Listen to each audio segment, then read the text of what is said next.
जय श्री राम दोस्तों। राधा वल्लभ से हित हरिवंश। क्या सच में भगवान श्री राम को देखकर हर कोई अपना भाव भूल गया था? आखिर क्या कारण था कि जनकपुरी के राज्य में भगवान श्री राम हर व्यक्ति को अलग अलग रूप में दिखाई दिए? आखिर क्यों टूटने वाला है भगवान शिव का महान धनुष?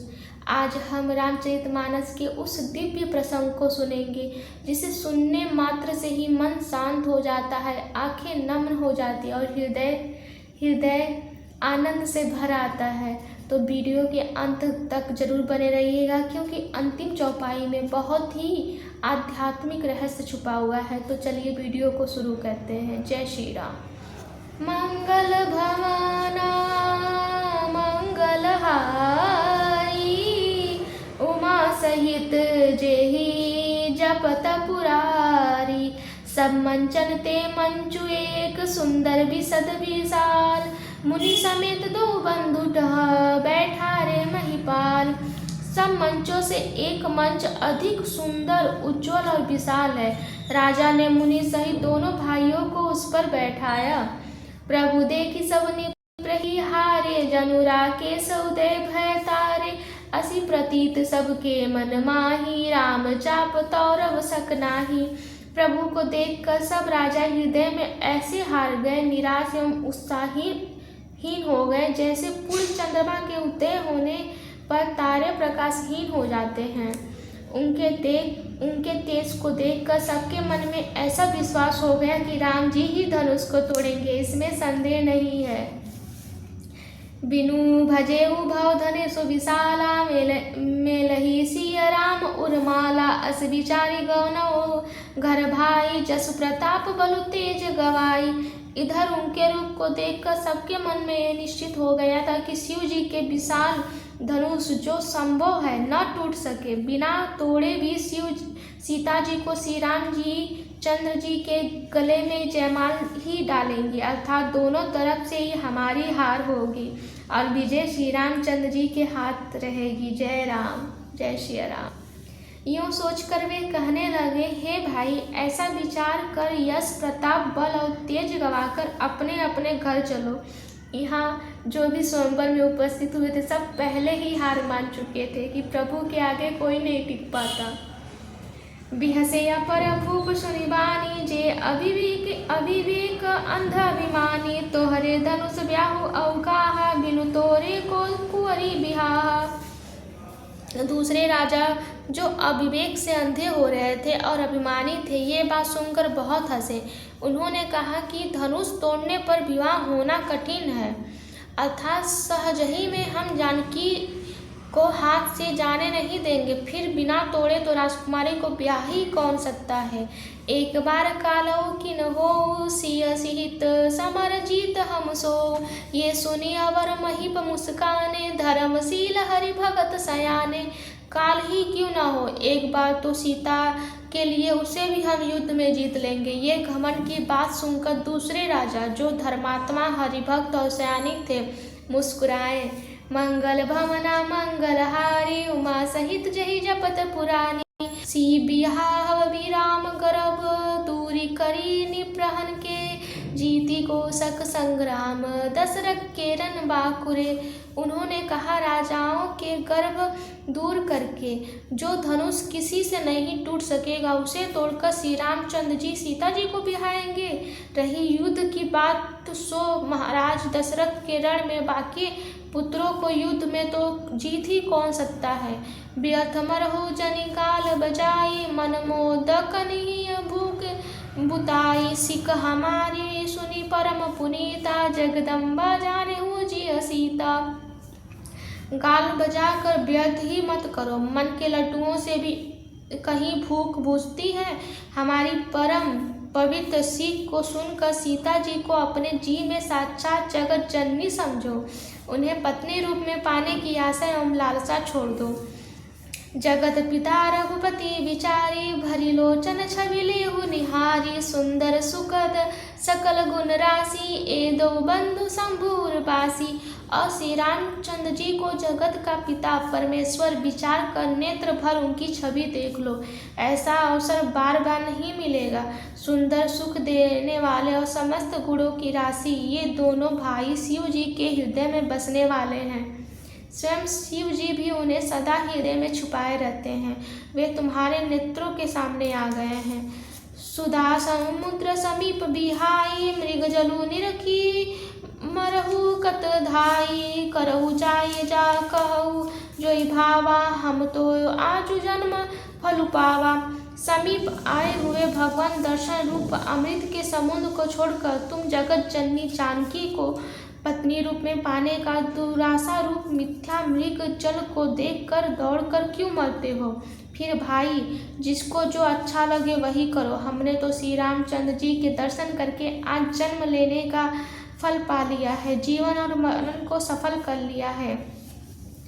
अस कहीं भले भूप अनुराग, रूप अनूप विलोकन लागे। देखे सुर नभ चढ़े विमाना, बरसे सुमन करही कल गाना।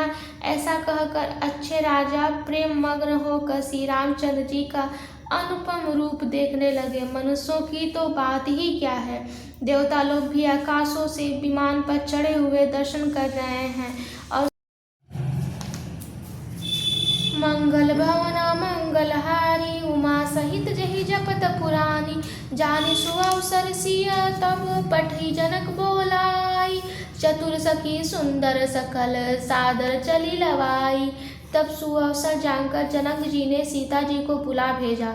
सब चतुर और सुंदर सखियां आदर पूर्वक उन्हें लिवा चली। सिय शोभा नहीं जाई बखानी, जगदम्बिका रूप गुण खानी। उपमा सकल मोही लघु लागी, प्राकृत नारी अंग अनुरागी। रूप और गुणों की खान जग जननी जानकी जी की शोभा का वर्णन नहीं हो सकता। उनके लिए सब उपमाएं तुच्छ लगती हैं, क्योंकि ये लौकिक स्त्रियों के अंगों से अनुराग रखने वाली, अर्थात वे जगत की स्त्रियों के अंगों को दी जाती है। काव्य की उपमा तो सब त्रिगुणात्मक मायाई जगत से ली गई है।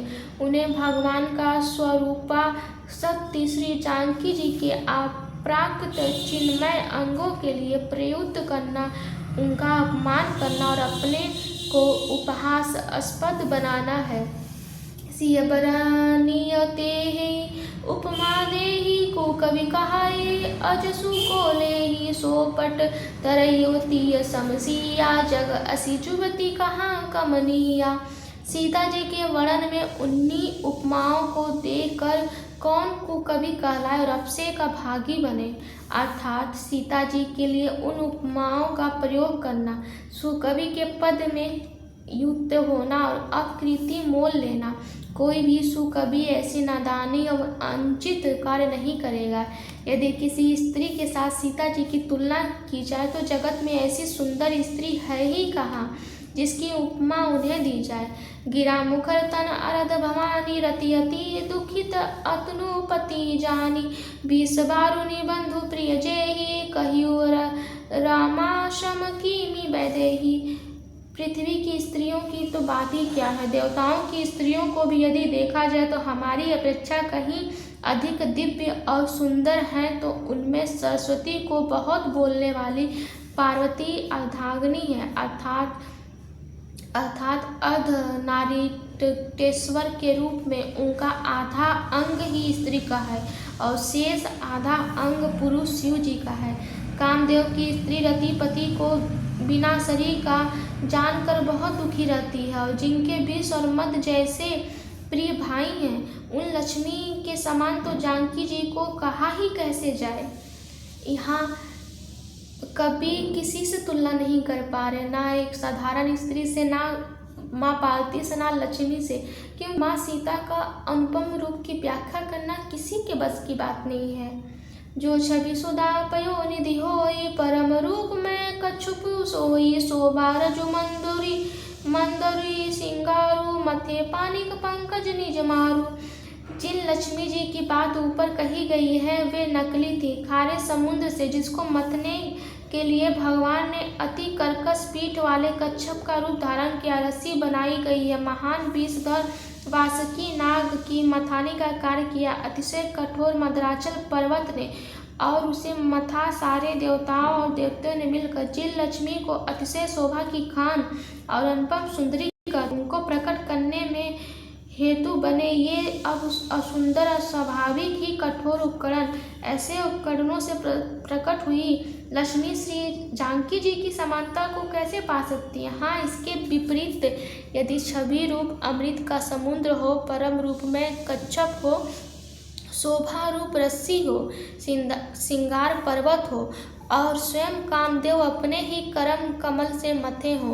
मंगल भवना मंगलहारी उमा सहित जय जपत पुरानी। इस प्रकार जब सुंदरता और सुख की मूल लक्ष्मी उत्पन्न हो तो भी कभी लोग उसे संकोच के साथ सीता जी के समान कहेंगे। जिस सुंदरता के समुद्र को कामदेव मथेगा वो सुंदरता भी प्राकृतिक लौकिक सुंदरता ही होगी, क्योंकि कामदेव स्वयं त्रिगुणमयी प्रकृति का ही विकार है और अतः सुंदरता को मथ कर प्रकट की हुई लक्ष्मी भी उपयुक्त लक्ष्मी की अपेक्षा कहीं अधिक सुंदर और दिव्य होने पर भी होंगी। प्रकृति ही अतः उसके साथ भी जानकी जी का तुलना करना कभी के लिए बड़े संकोच की बात होगी। जिस सुंदरता से जानकी जी का दिव्य परम दिव्य विग्रह बना है वो सुंदरता उपर्युक्त सुंदरता से भिन्न अपराकृत है।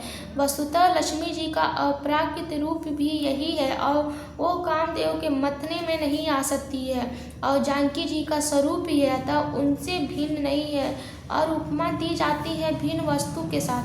इसके अतिरिक्त जानकी जी प्रकट हुई हैं स्वयं अपनी महिमा से। उन्हें प्रकट करने के लिए किसी भिन्न उपकरण की अपेक्षा नहीं, अर्थात शक्तिमान से अभिन्न अद्वितीय तत्व है, एक तत्व एवं अनुपय में है और यही गुण दार्शनिक भक्त शिरोमणि कवि ने अभूतमा उपमा अलंकार के द्वारा बड़ी सुंदरता से व्यक्त किया है। चरी संग ले सखी सयानी गावत गीत मनोहर भानी, सौनवल तनु सुंदर सारी जगत जननी अतुलित छवि भारी। सयानी सखियां सीता जी को साथ लेकर मनोहर वाणी से गीत गाती हुई चली। सीता जी के नवल शरीर पर सुंदर साड़ी सुशोभित हो रही है। जगत जननी की महान छवि अतुलनीय है। भूषण सकल सुदेह सुहाए, अंगन रचि सखियन बनाए। रंग रंग जब शीय पगुधारी, देखी रूप मोरे नर माही। जब सब आभूषण अपनी अपनी जगह पर शोभित है, जिन्हें सखियों ने अंग अंग में भली भांति सजा कर पहनाया। जब सीता जी ने रंगभूमि में पैर रखा तब उनका रूप देखकर स्त्री पुरुष सब मोहित हो गए। हंसी सुरंग दुदम्बी बजाई, बरसी प्रसन्न अक्षरा गाई। पानी सरोज सोह जयमाला, अवचट चितय सकल भूवाला। देवताओं ने हर्षित होकर नगाड़े बजाए, पुष्प बरसा कर अप्सराएं गाने लगी। सीता जी के करण कमलों में जयमाल सुशोभित है। जब सब राजा चकित होकर अचानक उनकी ओर देखने लगे। सी चकित चित राम ही चाहा, भय मोह बस सब नर नाहा। मुनि समीप देख दो भाई, लगे ललकी लोचन निधुपाई। सीता जी के चकित चित्त से श्री राम जी को देखने लगी। तब सब राजा लोग मोह के वश में हो गए। सीता जी ने मुनि के पास बैठे दोनों भाइयों को देखा तो उनके नेत्र अपना खजाना पाकर ललचाल कर वहीं जा लगे। मंगल भवना मंगलहारी, उमा सहित जहि जपत पुरानी। ये प्रसंग हमें यही सिखाता है कि अभिमान चाहे जितना भी बड़ा क्यों न हो, भगवान के सामने वो टिक नहीं पाता है और भक्ति से भक्ति करने वाले को भगवान जरूर ही स्वीकार करते हैं। गुरजन लाज समाज बड़ देखी, सिय सकुचानिय लागी विलोकन सखियंतन रघु बिरही उर आनी। परंतु गुरुजनों की लाज से तथा बहुत बड़े समाज। मंगल भवना मंगलहारी, उमा सहित जहि जपत पुरानी। तो भगवान श्री राम और माँ सीता का ये प्रसंग आपको कैसा लगा मुझे कमेंट में ज़रूर बताइएगा। और ऐसे ही वीडियो देखने के लिए मेरे चैनल को लाइक से सब्सक्राइब जरूर करिएगा। कमेंट में जय श्री राम जरूर लिखिएगा। राधा वल्लभ श्री हरिवंश।